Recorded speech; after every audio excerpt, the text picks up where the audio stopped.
Doctor வந்து இதுதான் நீ பெத்த குழந்தைன்னு சொன்னா மட்டும்தான் தெரிஞ்சுக்க முடியுமே தவிர நாமளா கண்டுபிடிச்சோட பாப்பா எங்க 10 பேரை கலந்துச்சுன்னா கண்டுபிடிச்சிருமா?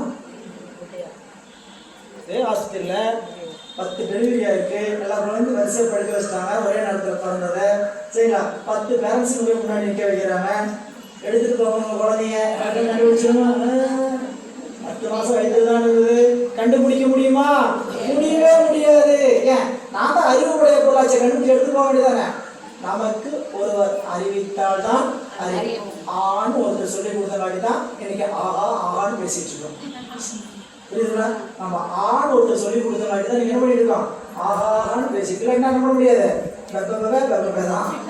அதனால அறிவிக்கவே நாம் அறிவோம், நாம ஒரு பொருளையும் அறிவோம். சரி, இந்த கண்டிஷனை வச்சுக்கிட்டு புரியுங்களா, அறிவிக்கத்தான் அறிவோம். நான் கண்டிப்பா அறிவிப்பதற்கு ஒருத்தர் இருப்பாரு, இருக்க மாட்டாரா? அறிவிச்சாதான் அறிவும்னா அதை அறிவிக்கிறதுக்கு ஒருத்தர் இருப்பாருங்க. ஏங்க, அந்த அறிவிக்கிறது எங்க அம்மாங்க, எங்க அப்பாங்க.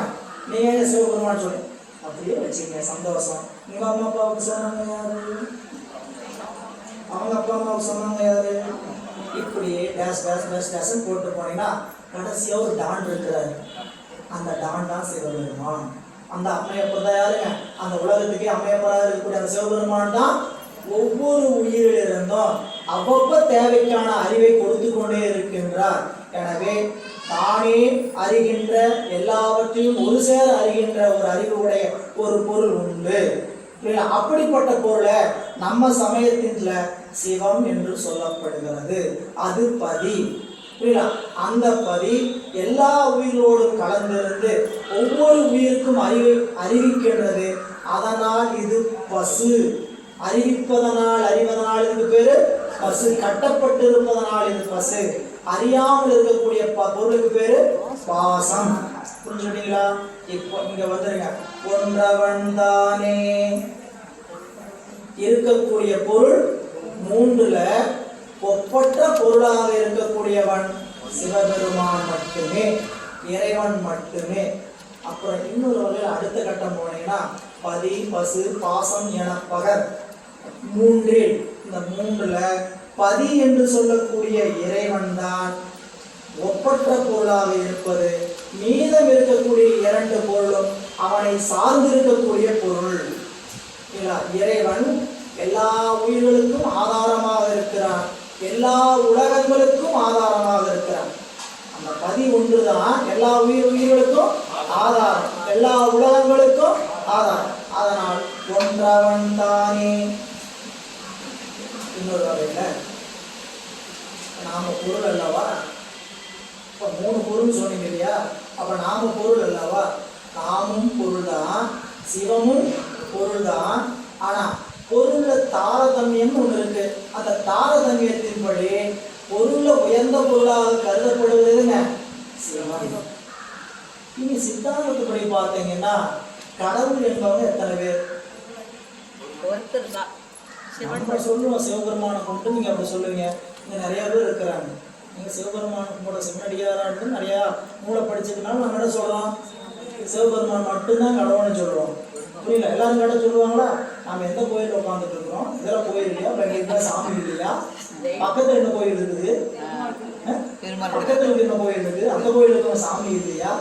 நிறைய கேள்வி வருமா இல்லையா? நாங்க தினந்தோறும் வீட்டுக்கு பார்த்து கும்பிட்டு இருக்கக்கூடிய எத்தனையோ சாமி அம்மா இருக்கிறாங்க. அந்த என்னென்னமோ இருக்குது, அதெல்லாம் நான் புரியல. அப்ப அந்த கடவுள்ல தெய்வம்லாம் தெய்வம் இல்லையா? சாமி இல்லையா? கடவுள் இல்லையா?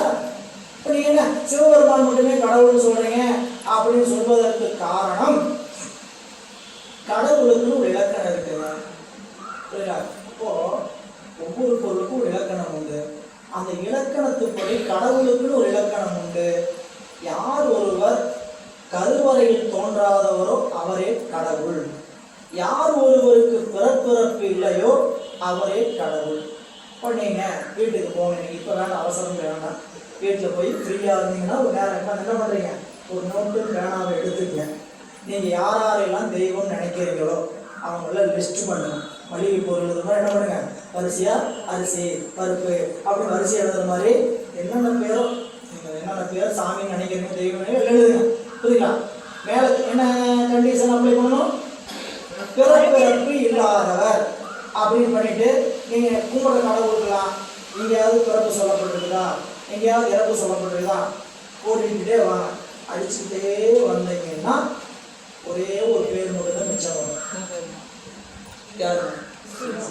நான் சொல்றதுனால நம்ப வேண்டாம். நீங்க வீட்டில் போய் நேரம் இருந்தால் நோட் எடுத்து பேனா எடுத்து வரிசையாக எழுதுங்க. பெருமாள் என்னென்ன பேர்? பெருமாள் சொல்லிட்டு போச்சுக்காதுங்க. வரிசையாக என்னென்ன பேர் எழுதுங்க எழுதி பரிசோதனை. பெருமாளுக்கு எத்தனை அவதாரம்? 10 அவதாரத்துலயும் அம்மா அப்பா இருக்கிறாங்களா இல்லையா? தாய் தந்தையர் வயிற்றுல பிறந்தாங்க கதை வருது. அம்மாவே இல்லையா? நம்ம கதையில வேணும். அவங்க எந்த நூலை சொல்றாங்களோ அந்த நூலே அப்படித்தானே வருது. வச்சுக்கோங்க. என்னென்னலாம் கடவுள் நினைக்கிறீங்க, தெய்வம் நினைக்கிறீங்களோ, தாயினிலே தந்தையிலே தான் தனியன் காணேடி. சாமி எப்படிப்பட்டவர்? தாயினிலே தந்தையிலே தான் தனியன். அப்படிங்களா? அது இந்த தில்லைப்பதியத்தை சொன்ன மாதிரி பிறப்பில் பெருமானை. எப்படிப்பட்ட பெருமான்? பிறப்பில் பெருமானை பின்தாள் சடையானை மரப்பிலார் கண்டே மையல் தேர்வாரே. அங்க சொல்லியிருக்கிறார் ஞானசம்பந்த பெருமான். அவ்வினைக்கு விடையாம் திருப்பதிகத்துல மறக்கும் மனத்தினை மாற்றி எம் ஆவியை வற்புறுத்தி புறப்பில் பெருமான் திருந்தடிக்கில் விளையாத வண்ணம் பறித்த மலரோடு உம்மை ஏற்றுதும் பணியடியோ சிறப்பில் தீவினை வந்தெம்மை தீண்டப் பெறார் திருநீலகண்டம். என்ன சொன்னார்? மறக்கும் மனத்தினை மாற்றி எம் ஆவியை வற்புறுத்தி. நான் மறக்கிற மனசோட இருக்கிற என்னைய அதை மாத்தி மறக்காத மாதிரி என்னை கட்டாயப்படுத்தி என்ன செய்ய வச்சார்? யார் செய்ய வச்சாங்க? பிறப்பில் பெருமானை. மறக்கும் மனத்தினை மாற்றி எம் ஆவியை வற்புறுத்தி பிறப்பில் பெருமான் திருந்தடிக்கு, பிறப்பில்லாத பெருமானுடைய திருவடிக்கு என்ன பண்ணாரு? பறித்த மலருடையனை வழிபாடு செய்ய வச்சுட்டாரு சாமி. அப்போ பிறப்பிறப்பு காணாதவரே கடவுள். இல்லை, இன்னைக்கு நேற்று சொல்லப்பட்டது இல்லைங்க, தொல்காப்பியம் காலகத்திலிருந்து சொல்லப்படுது. சிவம்னு பேர் சொல்லப்பட்டிருக்காரு. புரியல? வாழிலை பாகத்து ஒருவன் சிவபெருமானுக்கு பெயர் நீளமாமணி மிழற்றன் பலவாறு சொல்லப்பட்டு இருக்கக்கூடிய ஒன்று. எனவே யாருக்கு நம்ம இப்ப நாம இறை வழிபாட்டை செய்வதனுடைய நோக்கம் என்ன? எதுக்காக செஞ்சுக்கணும்? முக்தி அடைய. எல்லாருமே அப்படி முக்தி அடைய நினைச்சுக்கணும் பரவாயில்லையே. நிறைய காரணம், ஒவ்வொருத்தருக்கும் ஒரு காரணம்.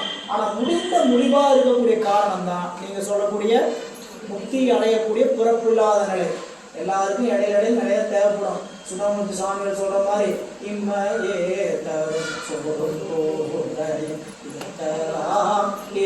கெடலுமா அம்மையே சிவலோகம் ஆழ்வதற்கு யாரும் மையுறவில்லையே. இந்த பிறப்புல சோறும் கூரையும் எல்லாம் கொடுக்குப்பார். இந்த பிறப்பு நீங்கி பிறப்பு இல்லாத ஒரு நிலைக்கும் இறைவன் உயர்த்துவார். ஏன்னா நம்மளுக்கு வாழ்க்கைக்கு என்னென்ன தேவையோ, இகபர சௌபாக்கியம் என்னென்ன தேவையோ, அம்மையினும் துணை அஞ்செழுத்துமே.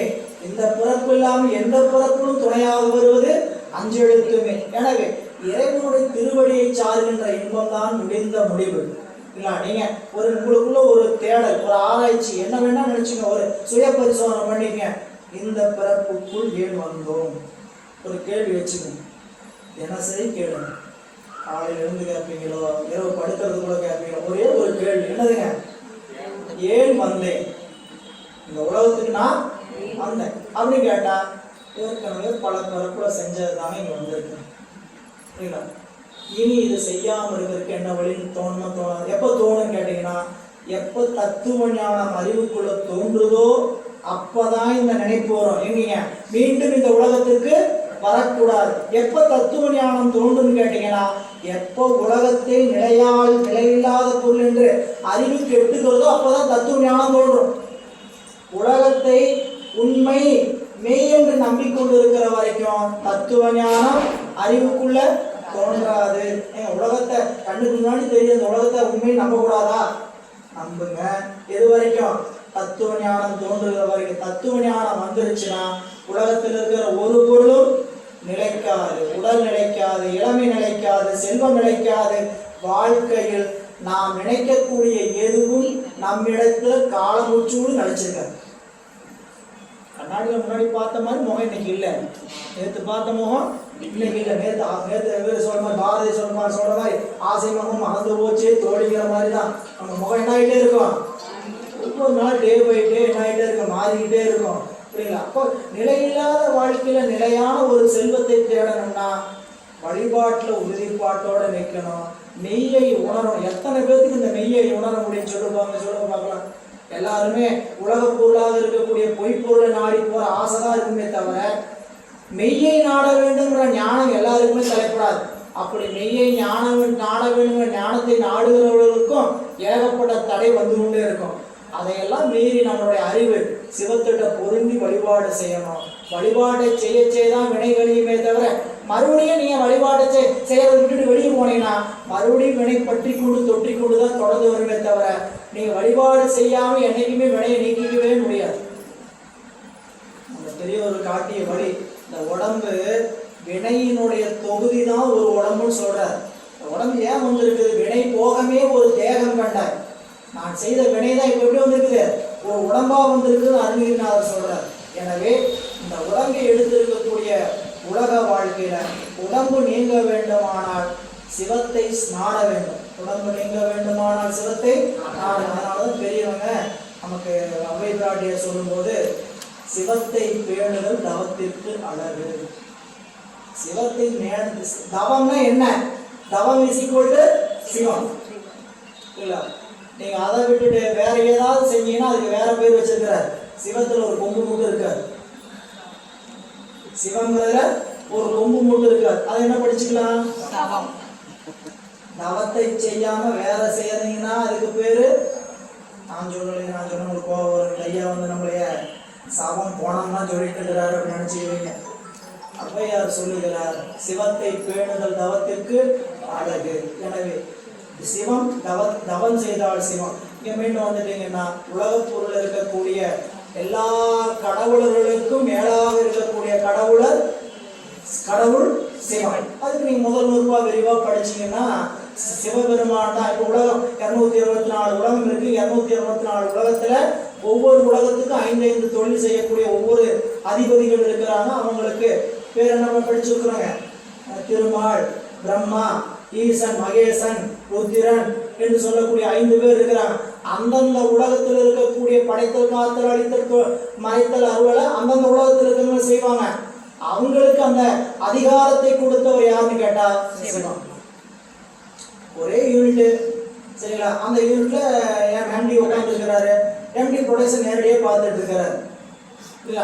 அந்த எம்டி 10 யூனிட் ஆரம்பிச்சிட்டாரு இல்ல. ஏ யூனிட் பி யூனிட் தனித்தனி ஆரம்பிச்சிட்டாரு. அந்த எம்டி என்ன பண்றாரு? இங்க உட்காந்துக்கிட்டு புரியல. ஏ யூனிட்டை கூப்பிட்டு அங்க இருக்கிற மேனேஜர் கூப்பிட்டு அவர் யாருங்க? பிரம்மா. எப்பா இன்னைக்கு இப்போ ப்ரொடக்ஷன் ஆகுது ஆயிடுச்சா? படைத்தல் ஆகுது ஆயிடுச்சா? சார் ஆகிட்டே இருக்கு சார். பண்ணிட்டு நீங்கள் எப்படி சொல்லுங்க அப்படியே பண்ணிட்டே இருக்கேன் சார். ஓகே, ஃபோன் கட்டு. அடுத்து யாரு? திருமால். ஏப்பா அங்கே பிரம்மா ப்ரொடக்ஷன் பண்ணானே அந்த பொருள்லாம் பத்திரமா எடுத்து ஸ்டோரேஜ் பத்திரமா பாதுகாத்து வச்சிருக்கிறியா? நீங்கள் சொன்ன மாதிரியே எல்லாத்தையும் என்ன பண்ணி வச்சுக்கிறேன்? பத்திரமா பாதுகாத்து வச்சிருக்கேன் சார். காத்தல் தொழில் நடந்துட்டு இருக்குதா? நடந்துட்டு இருக்குது. அடுத்தது 3வது ஃபோன். 2வது ஃபோன் கட் பண்ணார். 3வது ஃபோன் அழித்தார். கூப்பிட்டார். ஏப்பா வேஸ்டேஜ்லாம் டெஸ்பேச் பண்ணிடலாம், வித்துக்கு காலி பண்ணி அழிச்சிட்டியா? அழிச்சாச்சு. நீங்கள் எப்படி சொன்னீங்க அப்படியே பண்ணியாச்சுங்க. அப்படியே அந்த ஃபோனை கட் பண்ணு. அடுத்து மறைத்தல். ஏப்பா நம்ம கணக்கில் வராத பணத்தையெல்லாம் பத்திரமா பாதுகாத்து வச்சிருக்கிறியா? அப்படி சொல்ற மாதிரி அவரு நீங்க சொன்ன மாதிரி என்ன பண்றேன்? ஐடி காமிக்காம பத்திரமா வச்சிருக்கிறேன் சார், எல்லாம் இந்த அக்கௌண்ட்ல வச்சிருக்கிறேன் சார். மறைத்தல் தொழில் புரியுதுங்களா? அருள் எல்லாம் அக்கௌண்ட்ஸ்ல பார்த்தாச்சா? ப்ராஃபிட் எவ்வளோப்பா? பொண்ணு வீட்டுக்கு சேர்த்து அருள் புரியுங்களா? ஏ யூனிட் தனியாக ஒரு ஆள், பி யூனிட் தனியாக ஒரு யூனிட் சரியா ஓடுறேன் புரியுங்களா? அந்த யூனிட்டை நான் க்ளோஸ் பண்றேன். யாரை கூப்பிட்டு சொல்லணும்? யாரை கூப்பிட்டு சொல்லுங்க? அங்க இருக்கக்கூடிய உத்தரவை கூப்பிட்டு சொல்லணும். இவரு படத்தில் வேலை செய்வானு சொல்லு, எல்லாத்தையும் மூடுறேன்னு சொல்லு. நீன் பண்ண எல்லாத்தையும் மூடிட்டு என்ன பண்ணு வந்து சாவி கொடு. சாவி கொடுத்து உத்தரன் வருவார். வந்தவன சாவி வாங்கி என்ன பண்ணுவாரு? எம்டி நீ வேலை விட்டு வெளியே போயிரு. 5வது ஆள். இப்படி ஒவ்வொரு உலகத்தையும் பண்ணிட்டே போவாருங்க. ஒடுக்கிட்டே வருவார். இந்த நிவர்த்தி காலையில் இருக்கக்கூடிய 108 உலகத்துல 108 உலகத்தையும் ஒடுக்கணும்னு ஒரு உருத்தரன் இருப்பார். அந்த உருத்தரனை ஒடுக்கி அடுத்த உலகத்துல ஒடுக்க வருவார். இப்படியே எல்லா உலகங்களையும் ஒடுக்கி கொண்டு தான் ஒருவனே எல்லா உலகம் ஒடுங்கிய பிறகு இருப்பான். அவன்தான் மகா சங்கார காரணன் என்று சொல்லக்கூடிய சிவபெருமான். மற்ற மும்மூர்த்திகளை சொல்லக்கூடிய சிவபெருமானை சிவபெருமான் என்று மயங்கி விடாதீர்கள். பாடல்குள்ள விரிவா இருக்கு. ஒன்றவன் தானே, இன்னும் நிறைய இருக்கு. இந்த இடத்துல எந்த அளவு நிறுத்திக்கிறோம்? இரண்டவன் இன்னருள். அடுத்த சொல்ல என்னதுங்க? இரண்டவன் இறைவன் ஒருவனே இருவராக. எப்படி இருவராக அப்படின்னா, அவன் தன்னிலையில் இருக்கும் போது ஒருவனாகவும் உயிர்களை நோக்குகின்ற இடத்தில் தன் அருளாக இருக்கக்கூடிய சக்தியாகவும் விரிகிறார். அதுதான் அவருக்கு இரண்டு. அவனுடைய இன் அருள், இனிமையான அருள் சொல்றார். ஒரு பொருளாய் உள்ளவன் முதற் கடவுளே. அது இரண்டவன் இன்னருள், இனிமையான அருள். எதற்கு? இறைவனுடைய அருளை ரெண்டு வகையில குறிப்பிடலாங்க. அறக்கருணை, மரக்கருணை. அறக்கருணை, மரக்கருணை அதுக்கு தெரிஞ்ச ஒன்றுதான். இறைவன் கருணை செய்வதிலும் இரண்டு நிலை உண்டு. புரியுதா? முதல்ல அறத்தின் வழியாக நமக்கு கருணை சொல்லி நம்மை அறத்தின் வாயிலாக இந்த உலகத்துல பந்தத்தை விடுவதற்கான முயற்சியை செய்வார். சொல்லி கேட்கலைன்னா கைது பண்றாரு. என்ன பண்றாருங்க? கூட்டிட்டு போறாரு, கையெழுத்து வாங்கிட்டு இனிமேல் எல்லாம் பண்ணாரு, சரியா அப்படிம்பாரு.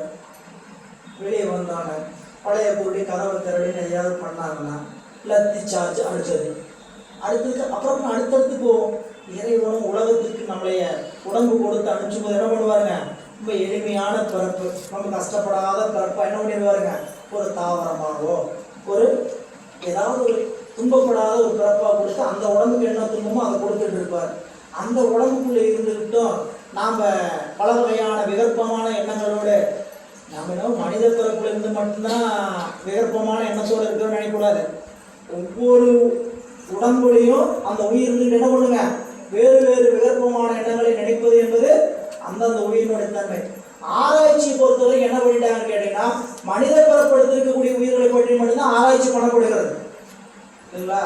மரத்திற்கு கூட எண்ண ஓட்டம் உண்டு என்பது தாவரவியல். மரத்திற்கு கூட எண்ண ஓட்டம் உண்டு என்பது தாவரவியல்.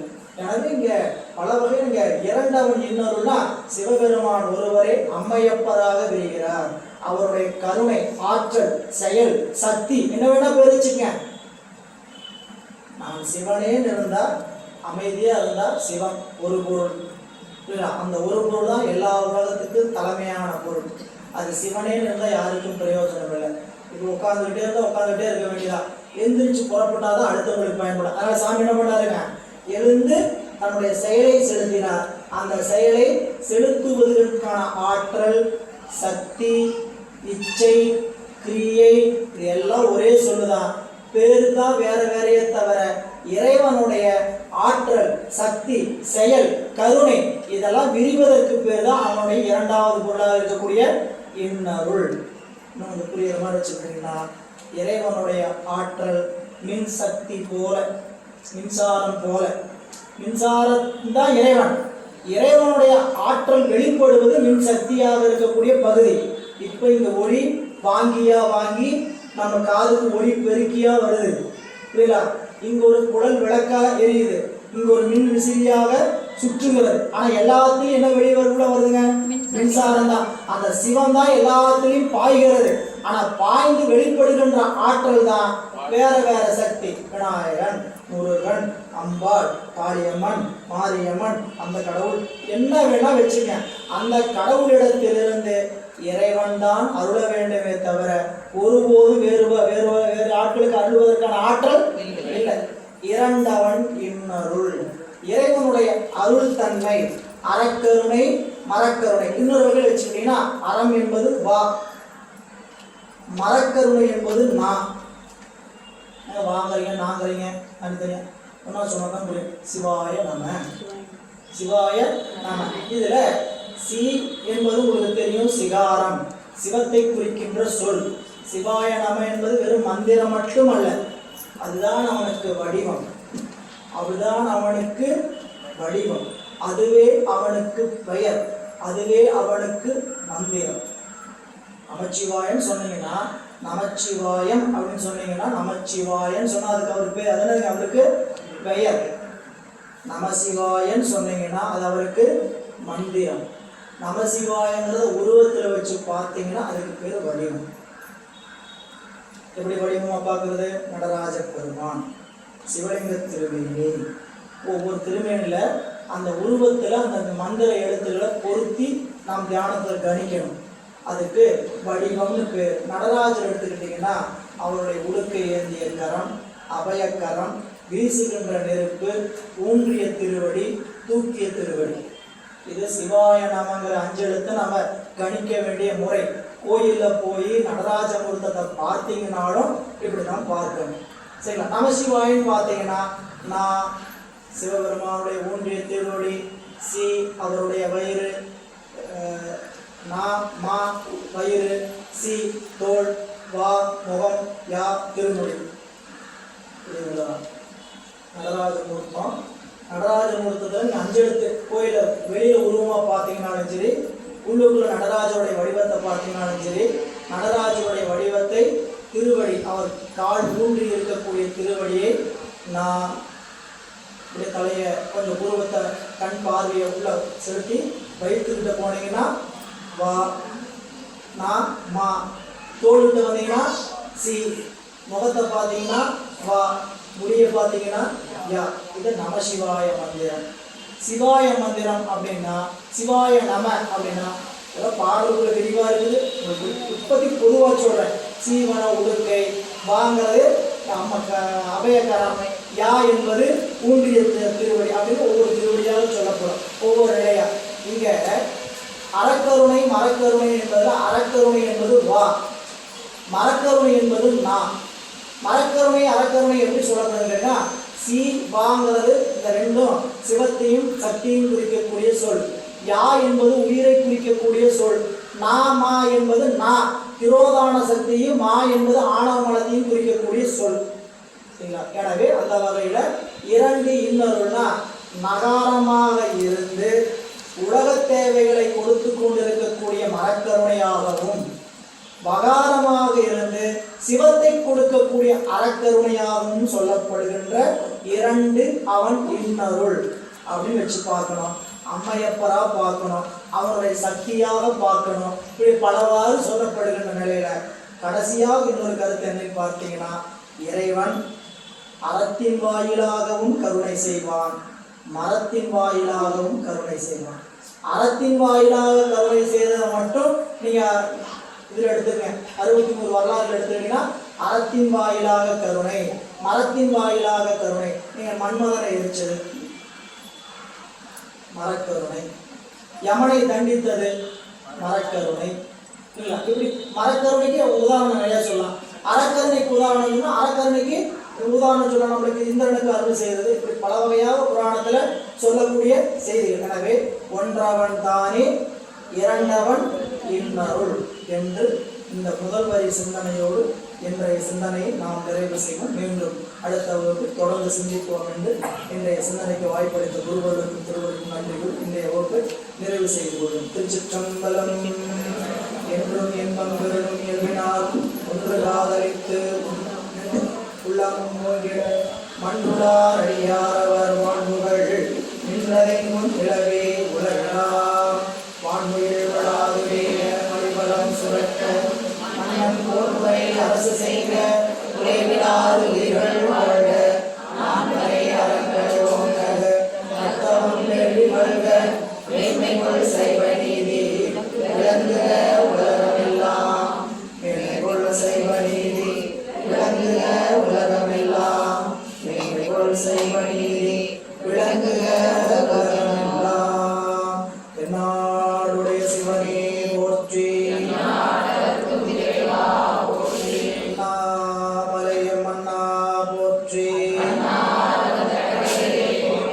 அருள் தரும் விசாலாட்சி அம்மையுடனாகிய விஸ்வநாத பெருமான் திருவடிகள்,